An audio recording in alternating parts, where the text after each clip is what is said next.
When you're selling a home, it's not that uncommon for the buyers to make requests to get into the property prior to the closing.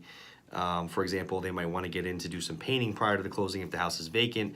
They might want to move some stuff into the property prior to the closing. They might want to actually move themselves in prior to closing if their housing situation is difficult.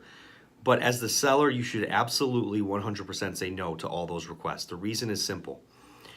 If somebody goes in and starts painting at your house prior to the closing, they notice a problem with the electrical, they notice this, they notice that, they notice something they didn't see during the home inspection.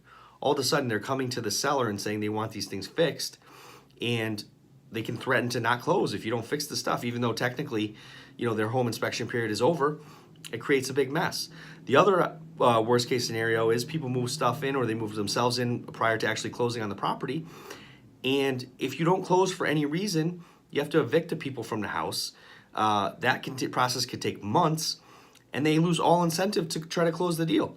So I recommend 100% of the time to my clients to say no to providing occupancy to people prior to the closing.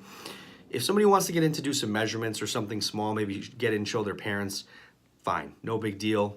I would tell my seller that, I'm comfortable with letting them do that. But when it comes to making changes to the property, storing stuff at the property, or especially moving into the property, 100% tell them no.